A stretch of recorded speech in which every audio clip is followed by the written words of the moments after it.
ज्यादातर dungeon Reds इंसानों की जीत पर ही खत्म होती थीं। इंसान कभी भी हमला कर सकते थे, जिससे मॉन्स्टर्स हमेशा एक अनफेयर पोजीशन में रहते थे। उन्हें हर वक्त तैयार रहना पड़ता था।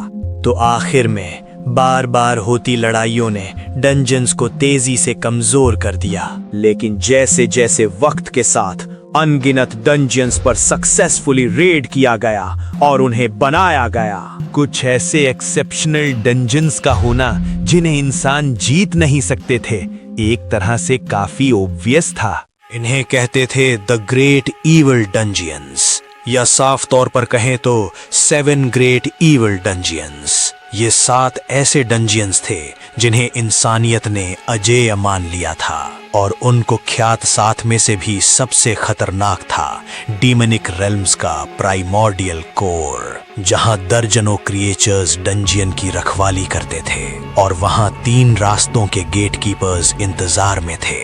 बाईं ओर के रेड क्रॉस रोड की गार्ड थी होमंकुलस ब्लेड मेड रीनी, बीच के ब्लू क्रॉस रोड पर था स्केलेटन डेथ नाइट पेड्रिक, और दाईं ओर के गंदगी से सने रास्ते के बारे में ज्यादा जानकारी मौजूद नहीं थी। और इस अजेय किले का शासक था एम्पायर की माइथोलॉजी के पहले चैप्टर का प्राइमोर्डियल मॉन्स्टर डिवोरर। रेनी ने अपने सामने रखी पुरानी किताब को बंद करते हुए कंफर्म किया। जैसा आपने कहा, इंसानों के बीच इस किताब के फैलने के बाद घुसपैठ निश्चित रूप से बढ़ी है। देखा, डंजन को मैनेज करने के लिए भी जानकारी होनी चाहिए। प्लान सिंपल था, थोड़ी सी जानकारी लीक करो, उसे रहस्य में लपेटो और इंसानों को ये सोचने पर मजबूर कर दो कि वे सब कुछ जानते हैं, और इस तरह वो फंतासी से भरी इन किताबों की तरफ ऐसे खिंचे चले आते हैं जैसे पतंगे आग की तरह, बस जलकर राख होने के लिए। लाशों के ढेर के बीच खड़े शैडो बीस्ट को हैरानी हुई कि इतने सारे लोग एक साथ झुंड बनाकर यहां चले आए। रेनी ने कुल 74 घुसपैठियों की गिनती की, लेकिन उनके ज्यादातर कीमती गियर मिस्टर 116 ब्लैक टेंटैकल से लड़ते हुए बेकार हो गए थे। मुझे यकीन है कि मैं सामान को नुकसान पहुंचाए बिना उनसे निपट सकती थी। हाँ, क्यों नहीं?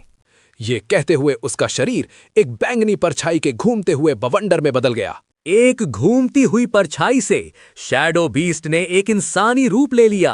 उसकी सुनहरी आंखें रेनी पर टिकी थीं। उसने उसका सिर थपथपाया, मानो कह रहा हो, हाँ, तुम ये कर सकती थी। लेकिन इस मीठे पल को देखकर डंजियन का एक हाई रैंकिंग अनडेड चिढ़ गया। उसे ये माहौल इतना मीठा लग रहा था कि उसके दांत और शायद दिमाग भी सड़ जाएंगे। और बॉस, अगर आपको पॉलीमॉर्फ करना ही है तो ठीक से कीजिए। मैंने अभी देखा, आपकी 6 उंगलियां थीं। शैडो बीस्ट ने लापरवाही से अपने हाथ की ओर देखा, अपने गार्ड की तेज नजर से थोड़ा हैरान।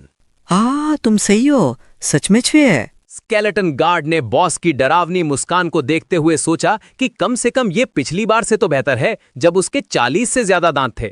लेकिन इस अजीब शांति को मेड की चिड़चिड़ी आवाज ने तोड़ा, जो स्केलेटन के खड़खड़ाते जबड़े से परेशान थी। माहौल अचानक गंभीर हो गया जब मेड ने अपनी रिपोर्ट शुरू की। उसने बताया कि इंसानों ने आखिरकार राइट क्रॉस रोड पर हमला कर दिया है, और वहां के गार्डियन 116 ब्लैक टेंटिकल्स बुरी तरह से घायल हो गए हैं।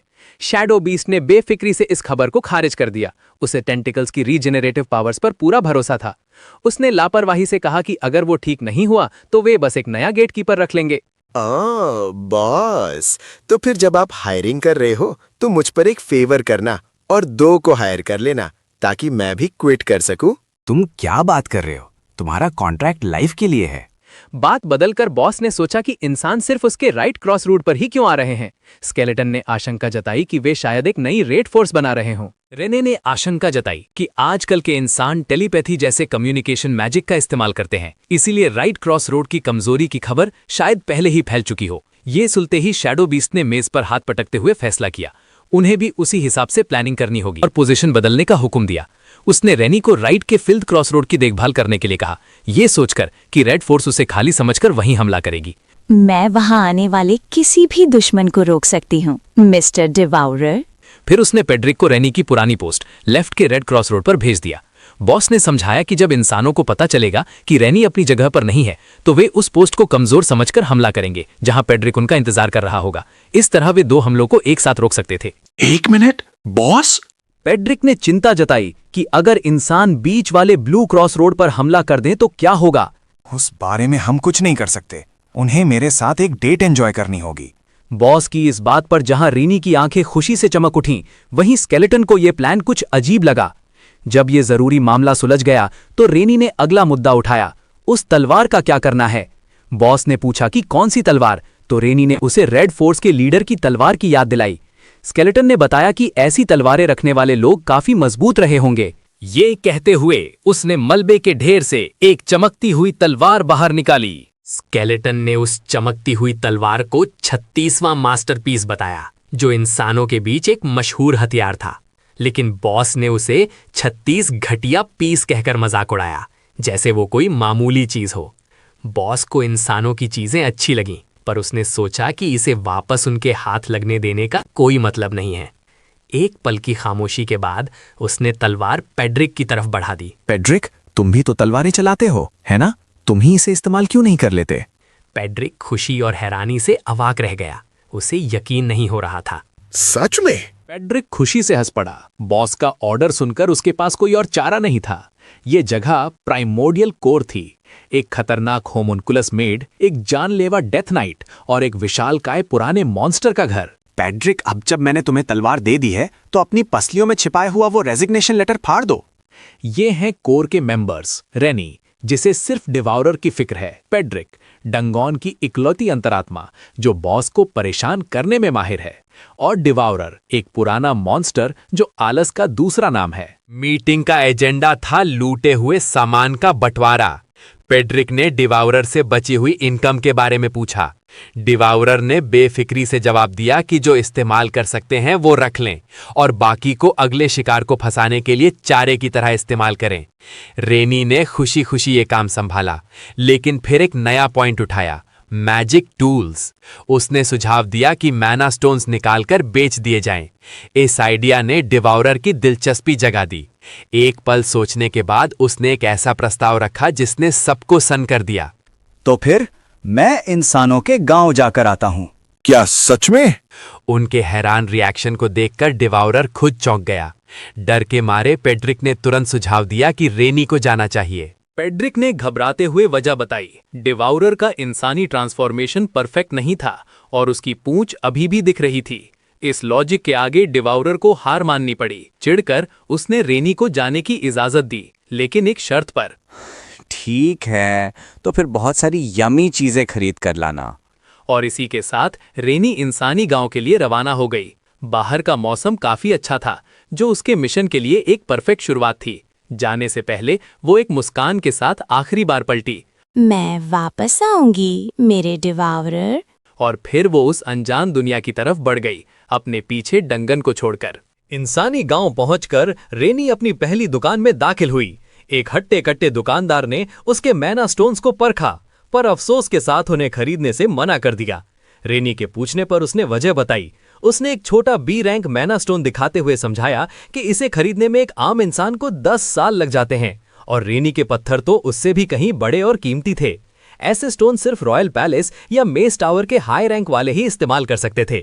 उसने सुझाव दिया कि शायद कैपिटल का कोई खास ज्वेलर या मेस टावर ही इन्हें खरीद पाएगा। रेनी सोच में पड़ गई। कैपिटल बहुत दूर था और मेस टावर जाने का ख्याल उसे पसंद नहीं आया, लेकिन फिर मिस्टर डिवारर का चेहरा याद आते ही उसने फैसला कर लिया और जाने के लिए मुड़ी। ध्यान से जाना बच्चे। उसके जाने के बाद दुकानदार की नजर डेस्क पर पड़े एक चमकते हुए मैना स्टोन पर पड़ी। हाँ? है? अरे बच्चे, तुम एक भूल गई। रेनी ने उसे जानकारी के बदले में एक टिप के तौर पर रखने को कहा। हैरान दुकानदार उसे जाते हुए देखता रहा, सोच रहा था कि क्या वो एक इंसान है। वहां से निकलकर रेनी सीधे मेस टावर के विंग की तरफ बढ़ी। अंदर काले चोगे पहने मेजेस ने उसे बताया कि मैना स्टोन्स बेचने के लिए उसे गिल्ड मास्टर से मिलना होगा। रेनी के सहमत होने पर एक गाइड उसे टावर में ऊपर ले जाने लगा। उसे एहसास हुआ कि ये टावर एक डंजन की तरह बना है, जहां लीडर सबसे ऊपर रहता है। आखिरकार वे गिल्ड मास्टर के ऑफिस पहुंचे। इतनी दूर आने के लिए शुक्रिया। मैं ग्रोमिट्स आमिर, इस मेज टावर के विंग की लीडर हूँ। ग्रोमेट्स ने रेनी को ऊपर से नीचे तक देखा, उसके हाई माना लेवल को महसूस करते हुए। उसने बताया कि वो सिर्फ गार्ड के कहने पर मिली थी और उम्मीद कर रही थी कि स्टोन्स उनके टावर के स्टैंडर्ड के होंगे। जवाब में रेनी ने बस आत्मविश्वास से अपना हाथ आगे बढ़ाया। चमकदार पावरफुल मैना स्टोन्स का एक ढेर हवा में तैरने लगा, जिससे ग्रोमेट्स की आंखें हैरानी से फटी रह गईं। ये सिर्फ मामूली स्टोन्स नहीं थे, ये टॉप ग्रेड ए रैंक मैना स्टोन्स थे, ऐसी चीजें जो किसी बच्चे के पास नहीं होनी चाहिए। तुम्हें ये कहाँ से मिले? ग्रोमेट्स की आंखें रेनी के हुड से झांकते चांदी के बालों पर टिक गईं। उसे लगा कि ये एम्पायर की किसी महान फैमिली की भागी हुई बेटी है, जिसे दुनिया की कोई समझ नहीं। अपना रवैया बदलते हुए ग्रोमेट्स ने माफी मांगी और एक कीमत पेश की, हर स्टोन के लिए 50 आउंस गोल्ड। रेनी को ये कीमत एक मजाक लगी। एक आम इंसान को इतना कमाने में 10 साल लग जाते। इंसान, अगर मजाक कर रहे हो तो मारे जाओगे। इस सीधी धमकी से ग्रोमेट्स घबरा गई। उसे अपनी गलती का एहसास हुआ और उसने सच उगल दिया कि गिल्ड के पास सारे स्टोन्स खरीदने के लिए पैसे ही नहीं हैं। तो जितने खरीद सकते हो उतने खरीद लो। ग्रोमेट्स ने सोने के सिक्कों से भरा एक बक्सा खोला, जिसमें 2000 आउंस थे। गिल्ड के पास बस इतना ही था।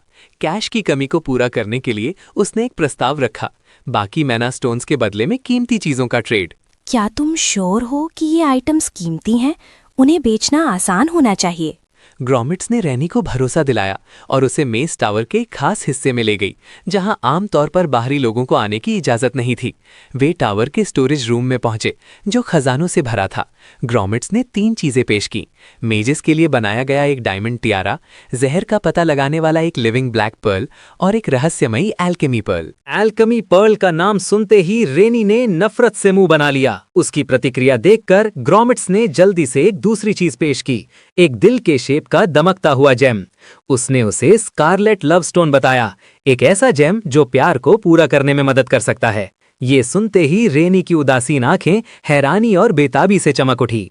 ग्रोमेट्स ने समझाया कि अगर इसे अपने क्रश के सामने मैना से चार्ज किया जाए तो जेम के अंदर की स्पिरिट इटर्नल लव दिलाने में मदद करेगी। सच में? कोई भी हो?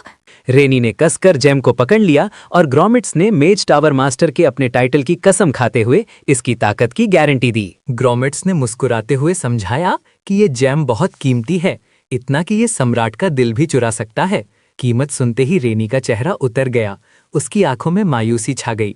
लेकिन फिर अचानक माहौल बदल गया। रेनी ने एक ठंडी मुस्कान के साथ अपने क्लोक के नीचे से कुछ निकाला। उसके हाथ में एक विशाल चमकता हुआ वेपन था। इसे देखकर ग्रोमेट्स की आंखों में खौफ और हैरानी साफ झलक रही थी। रेनी ने पहले दिए गए सारे पैसे और उस हथियार को आगे करते हुए अपनी मांग रखी। मुझे वो जेम दे दो। जैसे ही रेनी गई, गिल्ड मास्टर का सबऑर्डिनेट घबरा कर अंदर आया। उसे यकीन नहीं हो रहा था कि उन्होंने वो जेम दे दिया है। उसने चिल्लाकर कहा कि उस जेम के साथ रेनी निश्चित रूप से मर जाएगी। तो क्या? गिल्ड मास्टर ने बदले में मिले कीमती सामान को देखते हुए लापरवाही से जवाब दिया। उसने ठंडेपन से उस जेम का असली मकसद बताया। जिस पल उसकी पावर एक्टिवेट होगी, रेनी मर जाएगी और उसके साथ साथ उसका क्रश भी, ताकि कोई सबूत ही न बचे। दूर जाती हुई मासूम रेनी को देखकर गिल्ड मास्टर ने मन ही मन उसका मजाक उड़ाया। 7 महान दुष्ट डंजन्स में से एक, चेट कैसल के अंधेरे और मनहूस हॉल में एक लाल बालों वाली महिला एक जवान सफेद बालों वाली लड़की के बाल काट रही थी। रेनी अचानक आने के लिए माफी मांग रही थी। उसे लग रहा था कि वो हमेशा उस पर एक एहसान करती है। और तुम्हें इतना क्यूट देखकर मुझे खुशी होती है रेनी। चेट कैसल की बॉस एलिजाबेथ बाथुरी मन ही मन मुस्कुराई।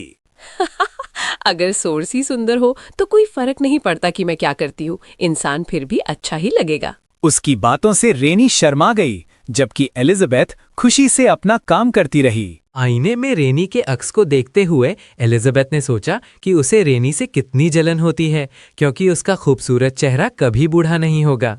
रेनी ने एलिजाबेथ की तारीफ की, लेकिन उसने हंसकर कहा कि वो अपनी सुंदरता के लिए हर दिन कितना खून इस्तेमाल करती है, पास रखी खून से सनी बाल्टियों की ओर इशारा करते हुए।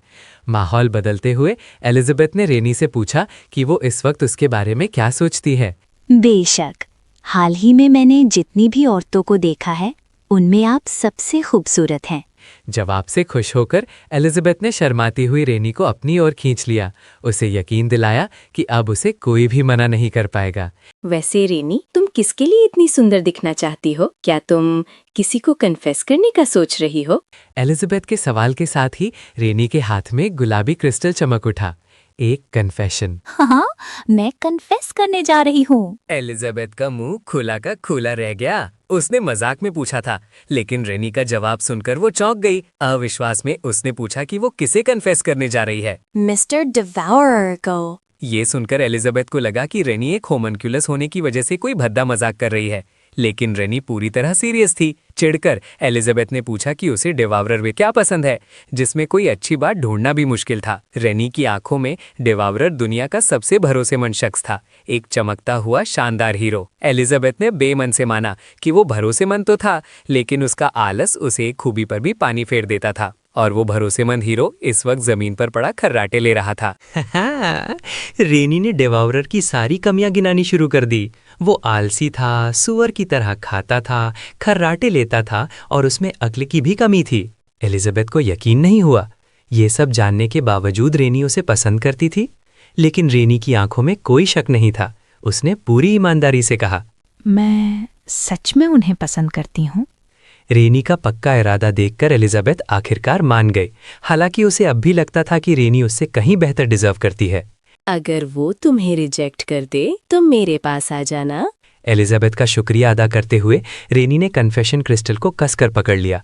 उसका चेहरा उम्मीद और इरादे से चमक रहा था। मैं जरूर कामयाब होंगी। इंपीरियल कैपिटल राइज के डंजन रेड यूनियन हेडक्वार्टर में माहौल तनावपूर्ण था। एक ऑफिसर ने एक गंभीर रिपोर्ट पेश की। वॉरियर वर्न हिशूटाल्ट की पूरी रेड टीम का सफाया हो चुका है। ये सुनते ही बाकी ऑफिसर सदमे और अविश्वास में भड़क उठे, मेज पर हाथ पटकते हुए। वे दलील दे रहे थे कि बिना किसी लाश के मिले उन्हें कैसे मरा हुआ मान लिया गया, जबकि टीम तो गेटकीपर तक आसानी से पहुंच गई थी। ये हो ही नहीं सकता। सर वॉन जैसा योद्धा किसी मॉन्स्टर से हार जाए, ये नामुमकिन है। नहीं, तुम सब गलत हो। प्राइमोर्डियल कोर कोई मुश्किल या बड़ा डंजन नहीं है। उसने समझाया कि ये एक ऐसी जगह है जहां अंदर जाने वाले या तो मारते हैं या मारे जाते हैं। टीम से संपर्क टूटे हुए 2 दिन बीत चुके थे और खामोशी ने सबसे बुरे डर को सच साबित कर दिया था। लीडर ने गंभीर आवाज में ऐलान किया कि उन्हें यह मान लेना चाहिए कि वॉरियर वर्न मर चुका है। इस खबर से एक और चिंता खड़ी हो गई। हिशूटाल्ट फैमिली की कीमती तलवार टाना बेला का क्या होगा? एक ऑफिसर ने बताया कि प्राइमोर्डियल कोर के हार्ट में कम्युनिकेशन बंद हो गया था, जिससे तलवार को वापस लाना नामुमकिन था। ये सुनते ही मीटिंग में बहस छिड़ गई। एक ऑफिसर ने और नुकसान से बचने के लिए मिशन छोड़ने की सलाह दी। नहीं, हम ऐसे हार नहीं मान सकते। उसने दलील दी कि अगर सर वर्न ने बॉस मॉन्स्टर से लड़ाई की तो वो जरूर कमजोर हो गया होगा और यही मौका है। एक ऑफिसर ने तुरंत दूसरे हमले के लिए जोर दिया, लेकिन लीडर डर से कांप रहा था। उसे सिर्फ 2 रास्ते दिख रहे थे, रेड में पक्की मौत या कुछ न करने पर रॉयल फैमिली का गुस्सा। उसके ख्याल नाउम्मीदी में डूबते जा रहे थे।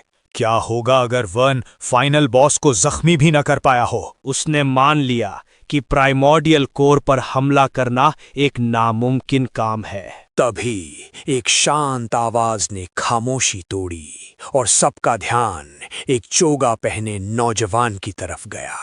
मुझे लगता है कि ये बिल्कुल मुमकिन है। रॉयल मैजिक एकेडमिक सोसाइटी की द थर्ड आई के मेंबर्स को देखकर सभी ऑफिसर्स हैरान रह गए। उनके हाव भाव से साफ था कि वे किसी बड़े हुक्म पर काम कर रहे थे। ग्रुप का लीडर आगे बढ़ा और नफरत भरी आवाज में बोला। उसने काउंसिल पर ना सिर्फ एक कीमती वॉरियर की मौत का, बल्कि एम्परर की बेशकीमती तलवार खोने का भी इल्जाम लगाया। एक ऑफिसर ने बहस करने की कोशिश की, ये कहते हुए कि अगर वे सब मर गए तो एम्पायर के रेड्स को लीड करने के लिए कोई नहीं बचेगा। एक अजीब मुस्कान के साथ उस रहस्यमयी आदमी ने ऑफिसर के कंधे पर हाथ रखा और बताया कि उन्होंने एम्परर के साथ एक डील की है, एक ऐसा सॉल्यूशन जो उन सबको बचा सकता है। हम प्राइमोर्डियल कोर पर दोबारा रेड करेंगे। लेकिन हम उस जगह कैसे कामयाब हो सकते हैं जहां सर वर्न भी नहीं हो पाए?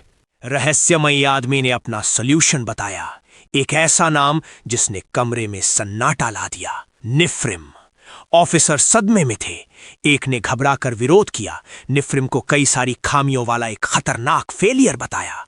पर चोगा पहने उस आदमी ने उसे घूरते हुए कहा कि निफ्रिम कोई फेलियर नहीं बल्कि एक जबरदस्त कामयाबी है। उसने सवाल किया कि सर वर्न रेड में क्यों हारे। वजह उनकी कमजोरी या लापरवाही नहीं थी। उसने दावा किया कि वर्न की महान सेना में बस एक चीज की कमी थी, एक ऐसी चीज जो सर वर्न के पास भी नहीं हो सकती थी। नेफ्रिम के पास वो है। उसकी आवाज में दृढ़ता थी, मानो इस रेड की कामयाबी अब तय हो चुकी थी। इस बीच कहीं दूर डिवाउरर को अचानक एक बुरी आहट हुई, जैसे कोई खतरा मंडरा रहा हो। लेकिन अगले ही पल वो अपने मॉन्स्टर फॉर्म में एक जोरदार चीख मारता है। डिवाउरर सोच में पड़ गया कि कहीं उसे ठंड तो नहीं लग गई। थका हुआ डिवाउरर जमीन पर पड़ा था। पेट्रोल पर जाने का उसका बिल्कुल मन नहीं था, लेकिन इंसानों के वापस आने के खतरे, पेड्रिक की डांट के डर से उसे उठना ही पड़ा। हड्डियों के एक बैग के लिए वो सच में स्कैरी है। वो बड़बड़ाते हुए उठा और उस तरफ चल दिया जहां पिछली बार इंसान दिखे थे, फिल्थ रोड के पास। वहां वो प्राइमोर्डियल कोर के गार्डियन 16 ब्लैक टेंटिकल्स के सामने खड़ा हो गया। उस जीव को देखकर उसे अफसोस हुआ, पर वो इंतजार करने के अलावा कुछ नहीं कर सकता था। नेक्स्ट, रूम 5 के मैनेजर एंट्रोपापागो में डिवाउरर एक अजीब पौधे जैसे जीव की जांच कर रहा था। उसे याद था कि जब तक मेन बॉडी और न्यूट्रिएंट सलामत हैं, यह खुद ही रीजनरेट हो सकता है। ये देखकर कि कोर अभी भी जिंदा है, उसे राहत मिली। ये बिना किसी मदद के अपने आप ठीक हो जाएगा। जैसे ही पौधा बंद हुआ, वो वहां से निकल गया।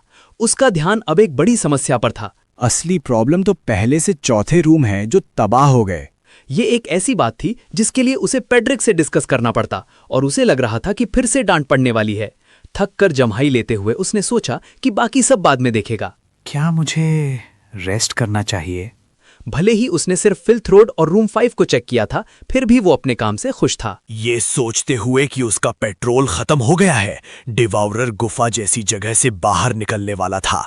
तभी अचानक एक खंजर उसकी तरफ आया और दीवार में जा धंसा, जिससे वो चौंक गया।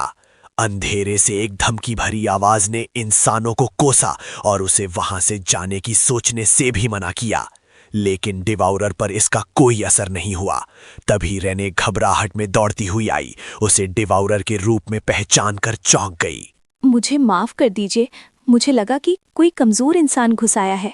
क्या ये तुम थी? डिवाउरर हमले को नजरअंदाज करता है, लेकिन उसका ध्यान तुरंत रेने पर जाता है, जो अपनी मेड की यूनिफॉर्म के बजाय एक सुंदर ड्रेस में खड़ी थी। आपने नोटिस किया? मैं बहुत खुश हूँ मिस्टर डिवाउरर। डिवाउरर का दिमाग तेजी से घूमने लगता है। रेने के बदले हुए कपड़े उसे डरा देते हैं। उसे लगता है कि कहीं वो अपनी नौकरी तो नहीं छोड़ रही। रेने कंफर्म करती है कि कुछ स्पेशल होने वाला है और उससे उसका थोड़ा वक्त मांगती है। रेजिग्नेशन लेटर मिलने के गलतफहमी के डर से डिवाउरर तुरंत उसकी हर बात के लिए मान जाता है। Welcome mister Devaurer. ये जगह रेने की सीक्रेट जगह है। रेने डिवाउरर को चाय ऑफर करती है, लेकिन डिवाउरर का दिमाग सिर्फ एक ही ख्याल में अटका हुआ था, कहीं उसे रेने का रेजिग्नेशन लेटर ना मिल जाए। वो बताती है कि ये सीक्रेट जगह अब उन दोनों की है।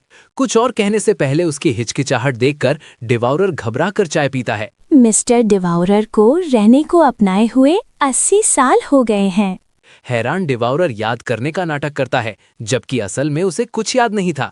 ये बात है 80 साल पहले की, जब डंजन क्लियरिंग पॉपुलर हुई। तब 1000 से ज्यादा डंजन तबाह हो गए, और जो इंसान प्राइमोर्डियल कोर तक पहुंचे उनकी संख्या भी 1000 से ज्यादा हो गई।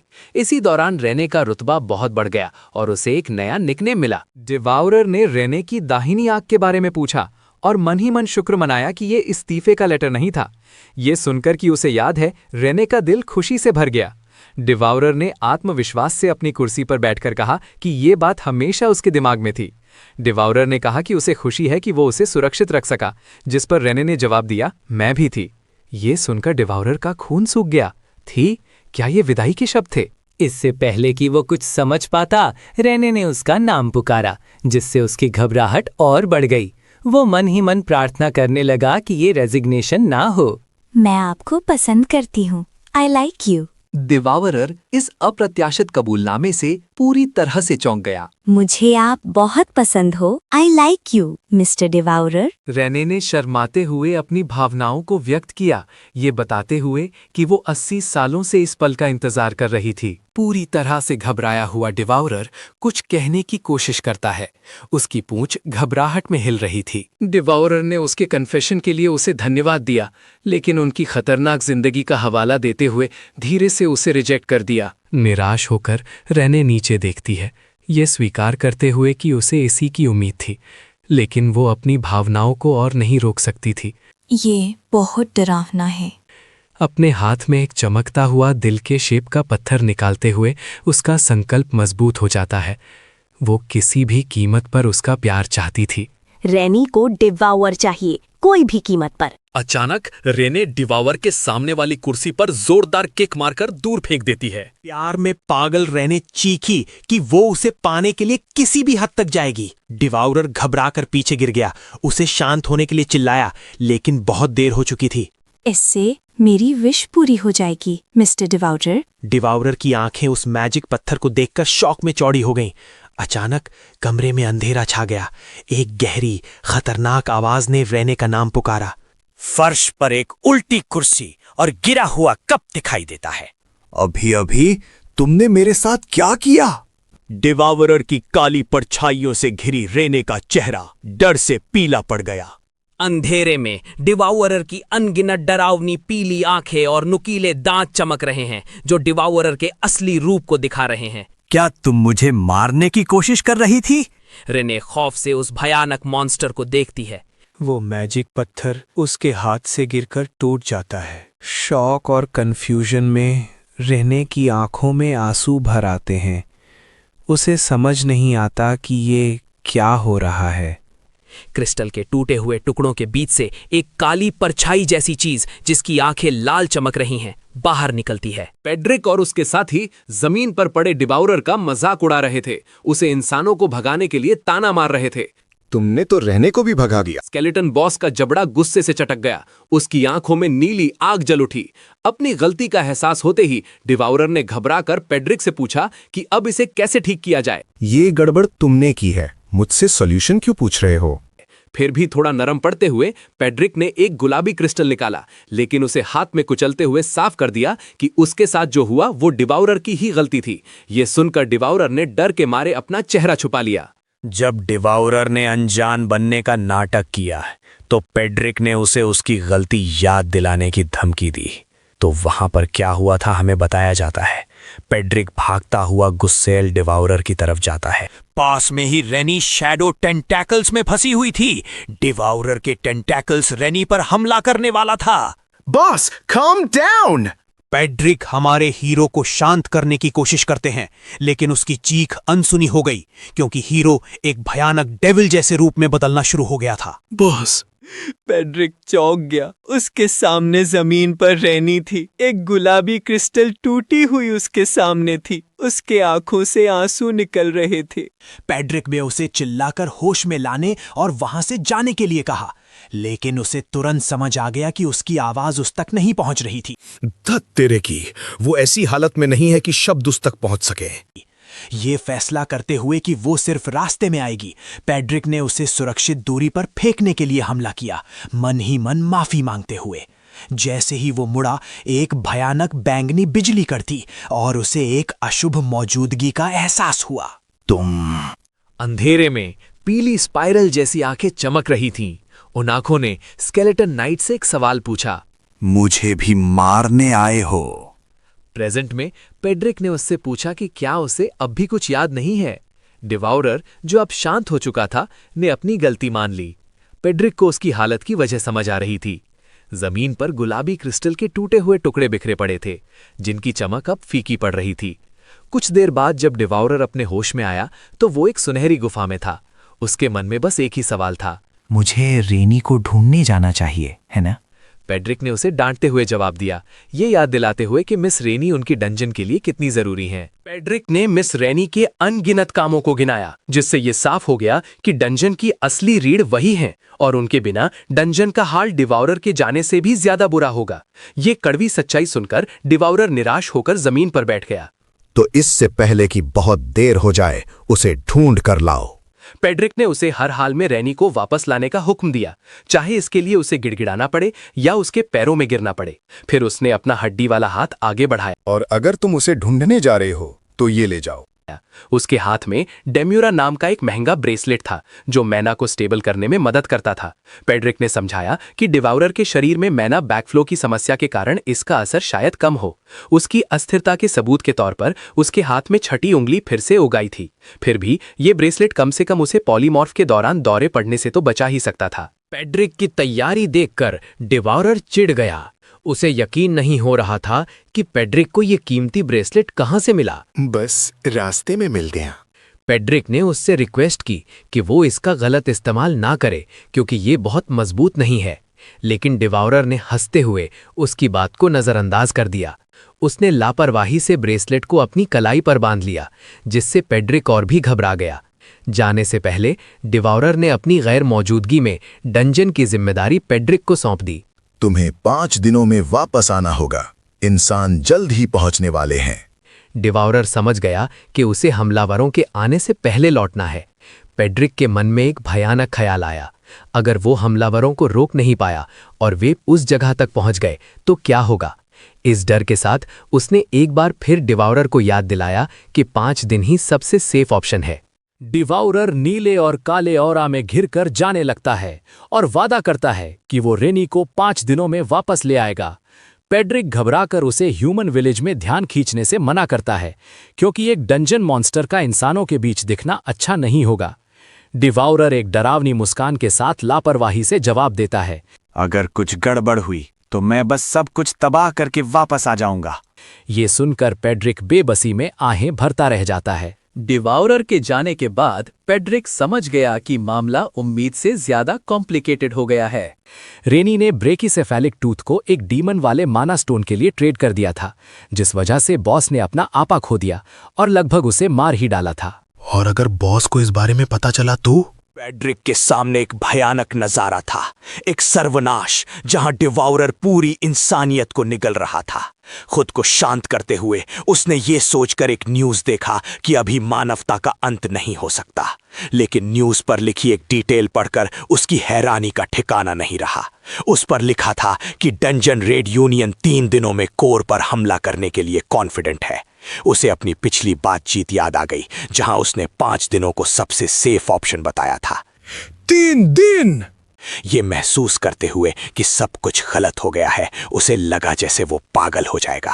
डिवाउरर टेलीपोर्ट होकर बाहर आता है और वो जहां पर टेलीपोर्ट होता है वहां पर एक गड्ढा बन जाता है।